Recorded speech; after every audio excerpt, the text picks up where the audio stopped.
우리 할렐루야 찬양대회 찬양 하나님께서 기쁘게 받으신 줄로 믿습니다. 사랑의 갈보리 그 자리가 바로 하나님께서 우리를 자녀 삼아주신 그 복된 자리임을 기억하실 수 있기를 바랍니다. 명절 잘 보내셨습니까? 네, 하나님께서 저희에게 새해를 2번이나 허락해 주시는데 1월에 결단하고 또 다짐했던 것들 조금 옅어졌다면 이번 자리에서 다시 새롭게 다짐을 하고 결단하고 또 주님과 동행하게 되기를 주님의 이름으로 축원드립니다. 우리 앞뒤 좌우에 계신 분들과 이렇게 인사하면 좋겠습니다. 부자 되십시오.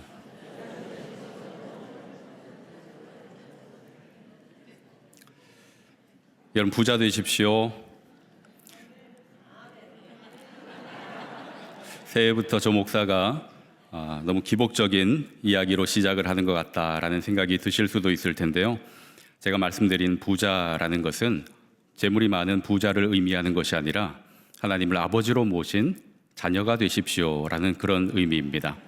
하나님과 자녀가 되는 그 관계를 누리십시오라는 인사였습니다. 그런 의미를 담아서 다시 한번 인사하겠습니다. 부자 되십시오. 여러분, 돈이 많은 부자는 유한하죠. 그러나 하나님을 아버지로 모신 그 자녀가 되는 것은 영원한 줄로 믿습니다. 하나님의 사랑에서 끊을 수 있는 것은 그 어떤 것도 없다라고 말씀을 하고 있습니다. 그러니 하나님을 아버지로 모신 그 자녀답게 그 복을 충만히 누리시기를 주님의 이름으로 축복합니다. 일반적으로 부모는 자녀에게 좋은 것을 주기를 원합니다. 자신은 못 먹고 못 입고 못 누려도 자녀에게만큼은 좋은 것을 주기를 원하죠. 자녀가 나보다 더 풍족하게 산다라는 것으로 시기하고 질투하는 그런 부모는 없을 것입니다. 어찌되었든 자녀가 더 잘 되기를 바라고 더 성공하기를 바라고 더 복된 삶을 살기를 원할 것입니다. 여러분, 이런 마음은 배워서 되는 걸까요? 저절로 되는 걸까요? 부모가 되면 저절로 그런 마음이 생기는 거죠. 이런 마음이 저절로 생기는 이유는 바로 우리가 하나님의 형상을 따라 지음을 받았기 때문일 것입니다. 하나님께서 자녀를 그렇게 위하시기에 그런 형상을 입은 우리도 자녀를 바라보면서 그런 마음이 자연스럽게 드는 것이죠. 여러분, 자녀를 향한 하나님의 마음이 어떠한가? 성경에서는 바로 그런 마음들을 잘 표현하고 있는데요. 그 가운데 마태복음 7장 11절 말씀을 한번 보시길 바랍니다. 하나님의 마음이 어떠한가? 자녀에게 어떤 걸 주길 원하시는가? 눈으로 한번 보십시오. 너희가 악한 자라도 좋은 것으로 자식에게 줄 줄 알거든 하물며 하늘에 계신 너희 아버지께서 구하는 자에게 뭘 주시지 않겠느냐 합니까? 좋은 것으로 주시지 않겠느냐. 우리 하나님 아버지는 우리에게 좋은 것을 주시는 분인 줄로 믿으시기를 바랍니다. 하나님은 우리에게 이렇게 좋은 것을 주시기를 원하세요. 좋은 것, 이것을 구약의 언어로 바꾸어 본다면 복이라고 이야기할 수 있을 겁니다. 다시 이야기하면 하나님은 우리에게 뭘 주시길 원하십니까? 복 주시기를 원하신다라는 것입니다. 여러분, 창세기 1장에 보면 그런 하나님의 마음, 그것이 너무나 잘 드러나 있는데요. 창세기 1장 27절과 28절 말씀도 눈으로 한번 같이 보시길 바랍니다. 하나님이 자기 형상 곧 하나님의 형상대로 사람을 창조하시되 남자와 여자를 창조하시고 하나님이 그들에게 뭘 주십니까? 복을 주시며. 여러분, 이 뒤에 생육하고 번성하여 땅에 충만하라, 땅을 정복하고 다스리라, 이런 이야기들이 뒤이어서 나오고 있어요. 그러니까 하나님께서 우리에게 사명을 주시기 이전에 남자와 여자를 자기의 형상대로 창조하시고 제일 먼저 뭘 주셨다고요? 복을 주시고. 하나님이 얼마나 우리에게 복을 주시기를 원하시는지 만들자마자 바로 복을 주셨다라고 말씀을 하고 있습니다. 오늘 본문도 복 주시고자 하시는 그 하나님의 마음이 너무나 잘 드러나고 있습니다. 우리 6절 말씀만 한번 보실까요? 6절에서 뭐라고 말하고 있습니까? 네가 들어와도 복을 받고 나가도 복을 받을 것이니라. 들어와도 복을 받고, 아멘이 저절로 되죠. 들어와도 복을 받고 나가도 복을 받고. 그러니까 하나님께서는 무엇을 하든지 어디에 있든지 우리에게 복을 주시길 원하시고, 이 모습이 마치 부모가, 엄마가 아이에게 한 숟가락이라도 더 떠먹이고 싶어 하는, 쫓아다니면서 먹여주고자 하는 그런 모습을 연상시켜주는 것 같습니다. 하나님께서는 바로 우리에게 그렇게 다가오시고 복을 주고 싶어 하세요. 그럼 하나님께서 주시고자 하는 복이 뭔가? 이것이 3절부터 6절까지 쭉 나열하고 있는데요. 3절부터 6절 말씀을 같이 한번 읽어볼까요? 같이 읽습니다. 성읍에서도 복을 받고 들에서도 복을 받을 것이며 내 몸의 자녀와 내 토지의 소산과 내 짐승의 새끼와 소와 양의 새끼가 복을 받을 것이며 내 광주리와 떡반죽 그릇이 복을 받을 것이며 네가 들어와도 복을 받고 나가도 복을 받을 것이니라. 아멘.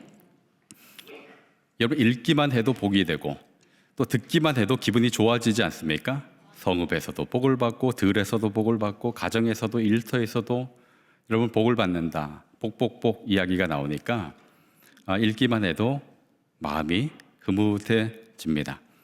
이것을 읽다 보면 마치 모든 일에 다 형통하게 해주겠다라는 이야기처럼 들립니다. 그러면 이것을 가만히 그렇게 읽다 보면 그런 질문이 하나 들지요. 세상이 말하는 그 복과 하나님이 말씀하고 계시는 그 복이 뭐가 다른가? 이것은 세상 사람들이, 하나님을 믿지 않는 사람들이 읽어도 기분이 좋아지고 흐뭇해 할 것 같아요. 그러면 세상이 말하는 복과 하나님 말씀하시는 복이 같은 것인가? 그런데 성경 전체를 읽어보면 하나님께서 말씀하시는 그 복은 세상의 복과 다르다라는 것을 알 수가 있습니다. 겉으로 보여지는 그 형태는 비슷할 수 있지만 그 본질이 다르다라는 것을 성경이 말씀해주고 있어요. 성경에서 복이라는 단어를 히브리어로 바라크라는 단어를 쓰는데요. 이 바라크는 복을 주다라는 의미도 있지만 또 다른 의미로는 하나님께 나아가 무릎을 꿇다, 하나님을 경배하다, 하나님을 찬양하다, 이런 의미가 내포되어 있습니다. 그래서 이 유대인들은 복을 받다라는 것을 이렇게 생각을 했어요. 하나님과 함께하는 것, 이것이 복을 받는 것이다라고 이해를 했고 그렇게 여겼습니다. 시편에서는 이 유대인들의 그 생각과 사상, 그 마음이 잘 드러나고 있는데요. 여러분, 시편 몇 구절을 한번 보도록 하겠습니다. 시편 16편 2절 말씀 한번 보시겠습니다. 주는 나의 주님이시오니 주밖에는 나의 복이 없다 하였나이다. 주님이 곧 나의 복입니다. 이렇게 고백을 하고 있죠. 시편 33편 12절도 보십시오. 여호와를 자기 하나님으로 삼은 나라 곧 하나님의 기업으로 선택된 백성은 복이 있도다. 여호와를 하나님으로 삼은 그 나라가 어떤 나라라고 합니까? 복이 있는 나라예요. 복이 있는 나라. 또 시편 73편 28절, 우리가 너무나 잘 아는 말씀입니다. 하나님을 가까이함이 내게 뭐가 돼요? 복이라. 하나님을 가까이함이 내게 복이라. 다 동일하게 뭘 말하고 있습니까? 복이라는 것은 어떤 것을 소유했는가, 또 얼마나 많은 것을 가졌는가를 의미하는 것이 아니라 복은 곧 하나님과 어떤 관계를 맺고 있는가라는 것을 말하고 있다라는 것입니다. 그렇기 때문에 세상이 말하는 그 복과 하나님께서 우리에게 주시고자 하는 그 복에는 차이가 있습니다. 여러분, 때때로 세상이 말하는 복, 우리가 흔히 생각하는 그 복이 때로는 복이 되지 않을 때도 있습니다. 도리어 그것이 화가 되는 경우도 있어요. 여러분, 성경에서 가장 큰 복을 받은 사람은 누굽니까? 라고 묻는다면 여러분, 누가 제일 먼저 떠오르십니까? 뭐 여러 인물들이 있겠지만 복을 가장 많이 받았다라고 생각되는 사람 누구일까요? 솔로몬이 생각나지 않으십니까? 가장 큰 복을 받은 것 같고 많은 복을 받은 것 같습니다. 여러분, 솔로몬은 하나님께 뭘 구했습니까? 지혜를 구했어요. 듣는 마음을 구했습니다. 그런데 하나님께서 그에게 뭘 주셨는가? 지혜만 주신 것이 아니라 부와 영광까지도 하나님께서 덤으로 얹어주신 것을 우리가 잘 알고 있죠. 그래서 열왕기상 3장 13절에 보시면 이렇게 말씀을 하고 있습니다. 내 평생의 왕들 중에 너와 같은 자가 없을 것이라. 하나님의 복을 참 많이 받은 사람 중에 하나임을 성경이 말씀하고 있고, 너와 같은 자가 없을 것이라 할 정도로 단연코 최고의 복을 받았다라고 할 수 있는 사람, 그가 바로 솔로몬입니다. 그런데 문제는 그가 하나님으로부터 지혜와 부귀와 영광까지 받았지만 이후에 그의 삶을 보면 부와 영광으로 인해서 하나님으로부터 마음이 조금씩 멀어지고 있는 것을 볼 수가 있습니다. 여러분, 열왕기상 11장 4절 이 말씀을 한번 보시길 바랍니다. 11장 4절 뭐라고 말씀하고 있습니까? 왕의 마음이 그의 아버지 다윗의 마음과 같이 아니하여 그의 하나님 여호와 앞에 온전하지 못하였으니. 부귀와 영광이 있었지만 그로 인해서 하나님으로부터 조금씩 멀어지게 된 솔로몬을 볼 수가 있습니다. 모두가 다 그것이 복이라 여겼지만 그 복으로 인해서 오히려 하나님과 멀어지게 되었고 결국은 화를 당하게 되었죠. 결국 하나님의 진노를 입고 솔로몬 사후 어떻게 되었습니까? 남유다와 북이스라엘이 분열되게 되었고 통일 왕국이 이제 분열 왕국으로 갈라지게 되었습니다. 여러분, 재물의 넉넉함도 또 권력의 그 힘도 하나님의 손에 있을 때 그게 복이 되는 것이지, 그것이 하나님의 자리를 대신하게 되면 도리어 인생을 무너뜨리게 되는 도구가 되는 것을 여러분 꼭 기억하실 수 있기를 바랍니다.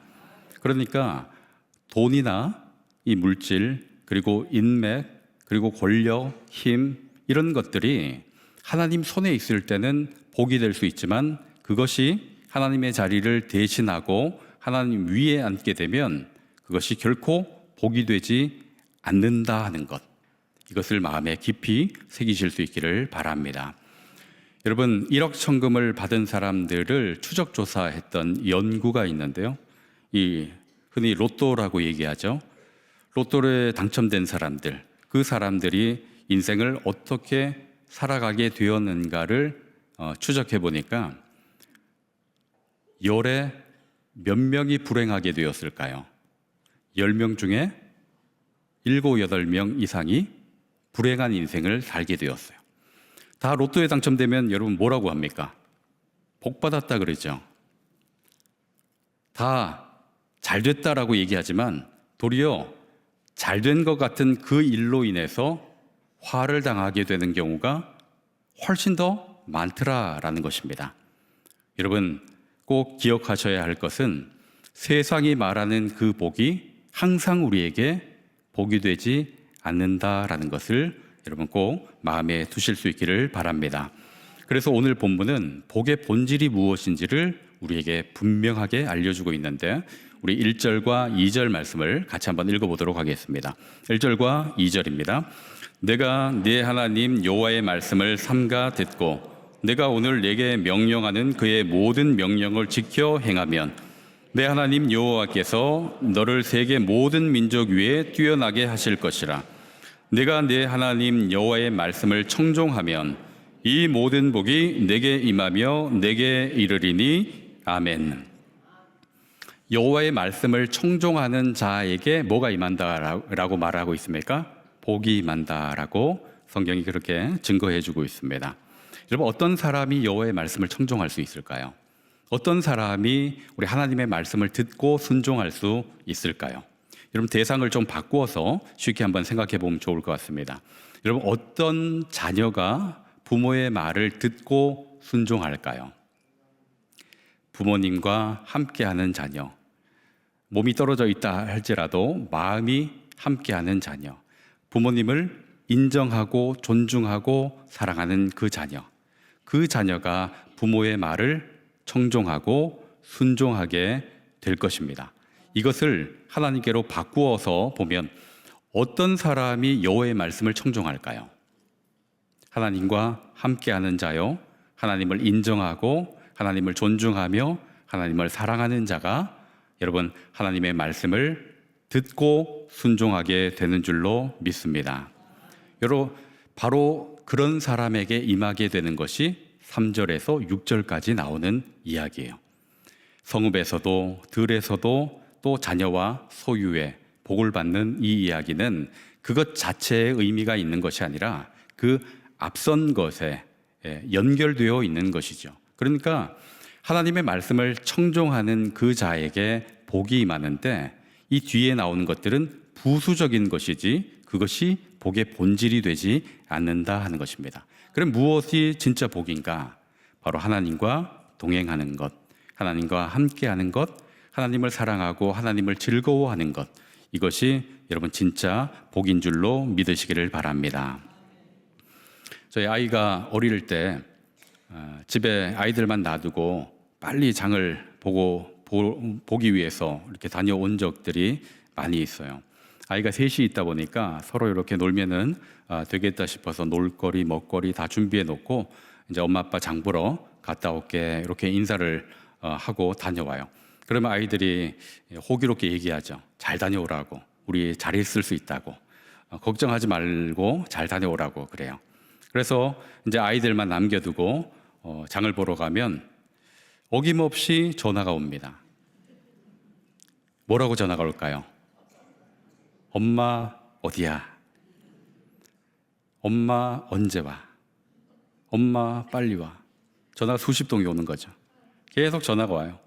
분명히 아이들이 좋아하는 놀거리, 아이들이 또 좋아하는 먹거리 다 챙겨 놓았는데 그럼에도 불구하고 수시로 전화가 와요. 엄마의 빈자리가 느껴지니까 엄마 빨리 오라는 겁니다. 요 사이는 이제 아이들이 많이 컸습니다. 이제 중학교 가고 그러다 보니까 이제 걱정 없이 아이들만 남겨두고 장을 보러 가곤 하는데요. 요즘 전화가 올까요? 안 올까요? 안 올 것 같지만 여러분 놀랍게도 전화가 옵니다. 전화가 와요. 전화가 와서 뭐라고 할까요? 똑같이 묻습니다. 엄마 어디야? 엄마 언제 와? 그런데 뉘앙스가 달라졌어요. 예전에는 엄마 빨리 오라는 의미의 엄마 언제 와? 엄마 어디야? 이렇게 물었어요. 지금은 엄마의 위치를 파악하고 있어요. 엄마가 어디쯤에 있는가? 엄마가 몇 시쯤이면 도착을 하는가? 왜 그럴까요? 엄마가 늦게 오면 늦게 올수록 게임도 더 많이 하고 자기들끼리 잔소리 없이 놀 수 있으니까 엄마의 위치를 파악하는 거죠. 그게 그 아이들은 복이라고 생각하는 겁니다. 그게 그 아이들의 행복이라고 여기는 거예요. 그런데 여러분, 엄마가 1시간, 2시간 본인들이 생각했던 것보다 더 늦게 와요. 그런데 1시간, 2시간이 아니라 하루, 이틀 이렇게 엄마가 오지 않는다면 그럼 그게 복이 될까요? 걱정이 될 겁니다. 나중에는 근심이 될 거고 영영 오지 않는다면 아이들에겐 그것이 절망이 되겠죠. 엄마 아빠의 부재가 그 아이들에게 복이 아니라 절망이 되는 겁니다.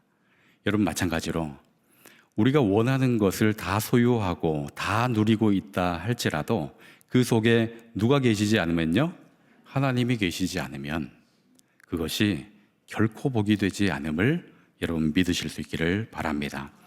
그래서 우리 하나님께서는 우리가 요구하는 대로 주지 않으시고 가장 좋은 것을 우리에게 주시기를 원하십니다. 그래서 하나님께서 우리에게 주시는 최고의 복이 무엇인가? 하나님 자신을 우리에게 주시고자 하신 것이고 하나님 자신을 우리에게 주신 것입니다. 여러분 마태복음 1장 23절 말씀을 보십시오. 마태복음 1장 23절 이렇게 기록하고 있죠. 보라 처녀가 잉태하여 아들을 낳을 것이요 그의 이름은 임마누엘이라 하리라 하셨으니 이를 번역한즉 하나님이 우리와 함께 계시다 함이라. 할렐루야. 여러분 하나님께서 우리에게 주시고자 하는 최고의 복은 바로 독생자 예수 그리스도를 우리에게 주신 것인 줄로 믿으시길 바랍니다. 여러분 이 이상의 복이 있습니까? 사랑의 갈보리, 그로 인해서 우리가 하나님의 자녀가 된 것처럼 그 이상의 복이 있습니까? 세상 그 무엇을 갖는다 할지라도 하나님의 자녀가 되지 못했다면, 하나님과 함께하지 못한다면 그것은 결코 복이 되지 않을 것입니다. 하나님께서 우리와 함께 하시기 위해서 예수 그리스도를 보내주셨고, 예수 그리스도를 믿음으로 하나님의 자녀가 되는 복을 우리에게 주신 줄로 믿습니다. 그러니 여러분, 최고의 복은 우리 주님과 동행하는 것, 그 이상의 복이 없습니다. 이것을 고백하고 그것을 추구하고 그것을 누리실 수 있기를 주님의 이름으로 축원드립니다. 여러분, 주님과 동행하시죠? 이미 동행하신다면 복을 누리고 있는 것입니다. 그럼 하나 질문을 해볼 수 있을 텐데요. 뭐가 동행하는 것일까요? 우리는 동행한다라는 것에 굉장히 익숙합니다. 그리고 하나님과 함께 한다라는 것에 우리는 쉽게 아멘을 합니다. 그리고 우리 일상 속에서 동행하고 있습니다, 함께 하고 있습니다 라고 이렇게 고백을 하곤 하는데, 여러분, 동행한다라는 것에는 몇 가지 조건이 있습니다. 무엇이 동행하는 것인가? 무엇이 동행하는 것인가? 첫 번째는 여러분, 방향과 속도를 맞추는 것이 동행하는 것입니다. 하나님께서 가시는 곳에 나도 함께 가고, 하나님의 마음이 있는 그곳에 나의 마음도 있고, 하나님께서 가시는 그 걸음에 이 보폭을 맞추어서 같이 걸어가는 것, 이것이 여러분 동행임을 기억하시길 바랍니다. 하나님은 저만치 앞서가고 저는 뒤처져서 가고, 반대로 하나님은 저 뒤에 있고 나는 하나님보다 앞서가고, 이것을 가리켜 동행이라 할 수 없겠죠. 예전 아버지들 보면 저 앞서 뒷짐지고 앞서 걸어가고, 어머니는 저 뒤에서 따로 걸어가고, 저희 집의 이야기는 아니에요. 이것을 동행이라고 할 수는 없어요. 같은 곳을 간다 할지라도 이렇게 떨어져 가는 것을 동행이라 할 수 없지요. 그래서 동행한다는 것은 여러분 방향과 속도를 맞추어 가는 것임을 기억하시기를 바랍니다. 그리고 두 번째, 동행의 아주 중요한 요건은 여러분 인격적인 교제가 이루어지는 것입니다. 동행하는데 인격적인 교제가 없다? 이것은 동행이라고 이야기할 수가 없을 거예요. 부부가 같은 공간에서 또 같은 차 안에서 같이 가고 있는데 말 한마디 없습니다. 동행이라 할 수 있겠습니까? 같은 자리에 있다 뿐이지 그것을 동행이라고 이야기할 수 없을 거예요. 부부가 같은 식당에 들어가서 음식을 주문합니다. 남편이 먼저 메뉴판을 이렇게 펼치고 주문을 해요. 갈비탕을 먹어야 되겠다. 그러니까 앞에서 아내가 얘기하죠. 여보, 나도 갈비탕. 그래서 손을 들어서 주문을 합니다. 여기요, 갈비탕 하나요. 그리고 메뉴판을 덮어요. 그러면 남편은 아내를 인격적으로 존중하는 것입니까? 무시하는 것입니까? 무시하는 것이죠. 동행하는 것입니까? 그럼 결코 동행하는 것이라고 할 수가 없어요. 동행한다는 것은 인격적으로 교제한다는 것이고, 인격적으로 존중한다라는 것입니다. 인격이 무시당하는 것은 동행이라 할 수가 없고 도리어 고역이 될 뿐입니다. 우리 주님과 함께하는 그 자리, 주님의 음성을 듣고 그 음성을 따르고, 또 주님께서 원하시는 것을 같이 행해 가면서 우리 주님이 눈에 보이지 않지만 내 옆에 항상 계심을 인지하고 그렇게 가는 것, 이것이 여러분 동행인 줄로 믿습니다. 그 음성에 귀를 기울이고 그 관계가 이루어져 가는 것, 그것이 아름다운 동행이죠. 여러분, 이런 동행이 우리 성도님들의 그 가정과 자녀 대대를 이어 계속 이어져 갈 수 있기를 주님의 이름으로 축복합니다. 여러분, 이렇게 동행, 이것이 최고의 복이고, 이것을 주시기 위해서 예수 그리스도를 보내주셨고, 갈보리 그 산 위에서 그것을 다 이루어 주셨습니다. 이제 중요한 것은 복 주시는 하나님이 최고의 복을 우리에게 주셨는데 그 복을 주신 이유가 뭔가 하는 것입니다. 첫 번째는 앞서 지금까지 이야기한 것처럼 우리와 함께 하시기 위해서, 동행하시기 위해서 복을 주신 것이죠. 이게 전부인가? 이게 전부는 아니에요. 다른 이유가 또 하나 있는데요. 창세기 12장 2절과 3절 말씀을 보시면 하나님께서 우리에게 복 주시는 그 중요한 이유가 나타나고 있습니다. 이 말씀을 같이 한번 읽어보면 좋겠습니다. 내가 너로 큰 민족을 이루고 내게 복을 주어 내 이름을 창대하게 하리니 너는 복이 될지라. 너를 축복하는 자에게는 내가 복을 내리고 너를 저주하는 자에게는 내가 저주하리니 땅의 모든 족속이 너로 말미암아 복을 얻을 것이라 하신지라. 아멘. 복을 주신 이유는 동행하기 위해서, 함께하기 위해서, 그리고 또 다른 이유는 그 함께하고 동행함으로 인해서 얻어진 것을 또 뭐 하기 위해서입니까? 흘려보내도록 하기 위해서. 이것이 우리 하나님께서 우리에게 복 주신 이유인 줄로 믿습니다. 여러분, 비행기를 타고 비행을 하다가 난기류를 만나게 되면 천장에서 산소 마스크가 이렇게 내려오죠. 그리고 안내 멘트가 나옵니다. 뭐라고 안내 멘트가 나오는가 하면 자신이 먼저 산소 마스크를 착용하고 이후에 아이에게 씌워주시기 바랍니다. 이렇게 멘트가 나와요. 누가 먼저입니까? 누가 먼저예요?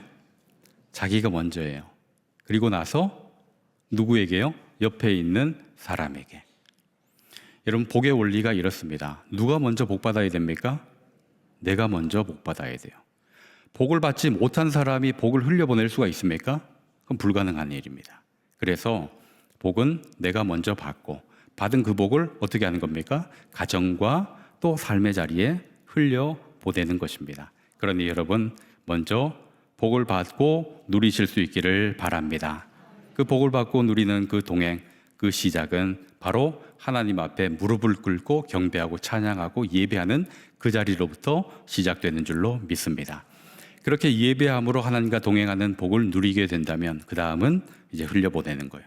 이웃에게, 옆에 있는 이들에게, 가정에, 자녀들에게 흘려보내는 것입니다.